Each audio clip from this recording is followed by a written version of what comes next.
everybody, welcome to the Amateur Bullet Journalist. If you're here to learn calligraphy, let me make two things clear in the beginning. First of all, I'm a learner myself. So if you want to learn from a professional, this is not the channel, this is not the page to go to. You should switch to other professional channels. However, if you think that a person who's learning themselves can help you out, please stay on. I'll help you in the best way possible. I'll teach you in the very same way I taught calligraphy myself.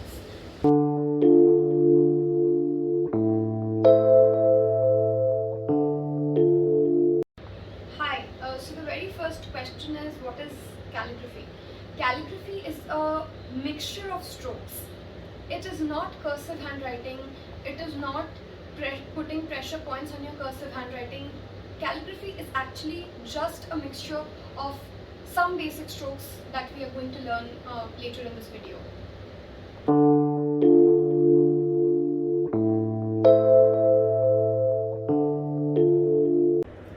Now the next question that is being asked is, who can do it? My answer to that is absolutely anybody who is willing to put in the practice, because these basic strokes that we will be learning later in this video, they require a lot of practice. If you practice, if you keep practicing consistently, if you're consistent, I think you can do it even if you do not have artistic talents, or even if you don't have a good cursive handwriting. I have a very good cursive handwriting right from the beginning, but that has not helped me with my calligraphy skills at all, because I realized that they aren't putting down pressure on certain points. It's about making the basic strokes. It's about combining those basic strokes together. So all it requires is learning the basic strokes, practicing them over and over and over again till you reach the result that you would like to.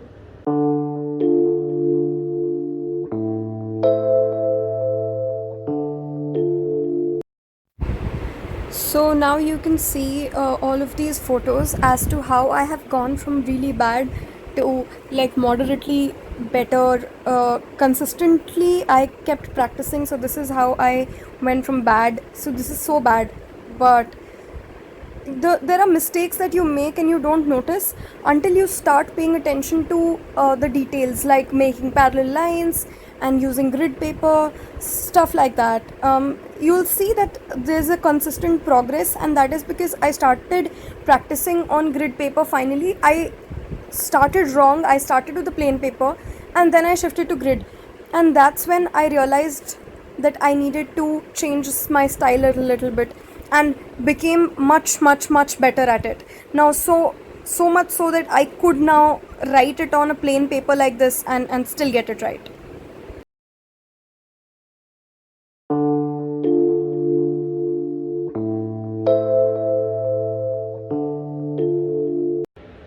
If you are thinking where you should begin, and you have no idea, trust me, the very place to begin is learning the basic strokes. And once you are done with your basic strokes, it will be very smooth sailing. So always learn your basic strokes, keep practicing your basic strokes. That's my suggestion.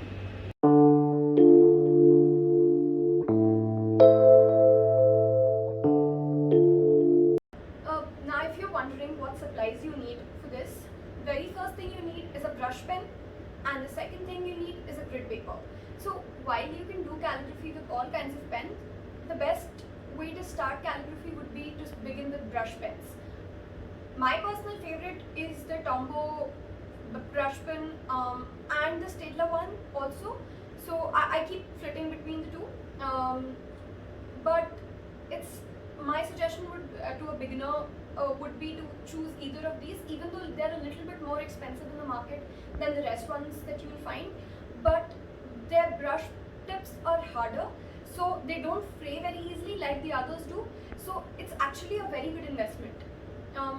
I will provide the link to these pens in the video description below, so you can check them out. And the grid paper, personally I just use the Amazon basic grid paper. It's very cheap and the color never bleeds on the paper, so I personally prefer that, and I'll provide the link to that. Always do this on a grid paper, because once you start doing this on a grid paper, you can measure where exactly your strokes are going, how exactly you should shape them out. On a very plain paper, you will not be able to practice your basic strokes with consistent strokes. Your strokes will be up and down here and there. On a grid paper, that doesn't happen. So that's why the suggestion is to use brush pens and grid paper first before you move on to your basic plain paper and any kind of pen.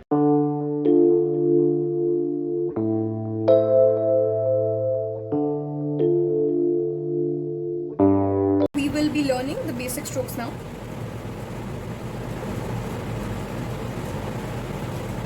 Now on your paper, make a baseline. This is the baseline, and make a top where you want to end. This is the top line, known as the waistline. Now what you do is you create an upstroke. How? You take the pen and very slowly from the base to the top you create this, very slowly, with very light hands. You don't have to apply pressure. This has to be very light stroke. Whenever you're going up, it has to be a light stroke.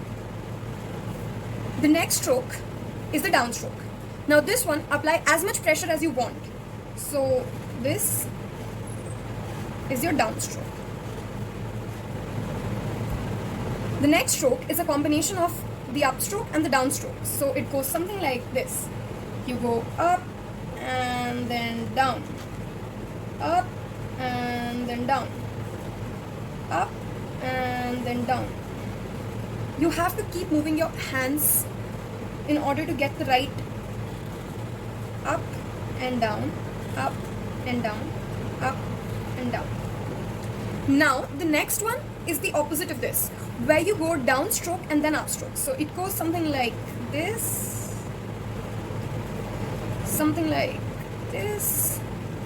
You have to start leaving this light before only, otherwise it will come something like this, and you don't want this. What you want is this. It has to flow. So this is the fourth stroke. The fifth stroke is the oval. How do we do that? So now let's see. We start from here and then go this way. We start from here and go this way. Now we always start here because otherwise your ovals won't look good. So it will come like this. This is not how it should be. This is how it should be. So always start from here, downstroke and then upstroke. Remember, your upstrokes are always light, your downstrokes are always dark. That's how you make the oval. The next stroke is called the ascending loop. Now you make this and this, this and this, this. This is another stroke. The next stroke is just the opposite of this. It's this.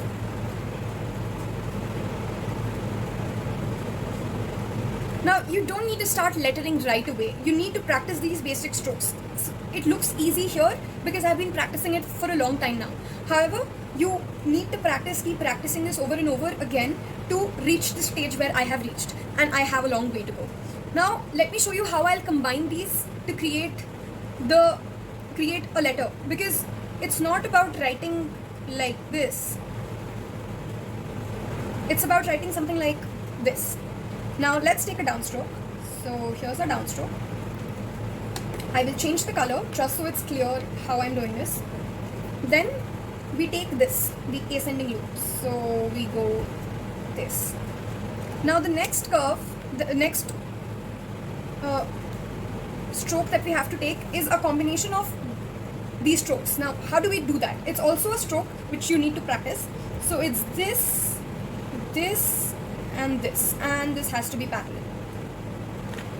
Now we have to give this stroke to H. So we go this and that. Then we write A. So A, we need this. Now this is our next stroke. And for P, this will come again. Then the oval stroke, However, it's a little tricky to do here. So, and then this, then again another oval stroke. So, then for Y we have this, and then the last one is this. So we do this and this. This is how we create calligraphy. This is a combination of strokes rather than writing it like this. There's a huge difference between, that's because of the stroke. So now stroke number, so let's now go over the strokes one by one. This is the upstroke, stroke number 1. This is the downstroke, stroke number 2. Then upstroke and a downstroke, so this is the combination. Then a downstroke and upstroke. Then this is the 5th stroke, an upstroke and a downstroke and an upstroke, a combination, the 5th stroke. This is the 6th stroke, this is the 7th one, and this is the 8th one. Practice this on a grid paper over and over and over again, and you will see how your calligraphy goes from bad to good. So let me now write something here. Let me write hello. So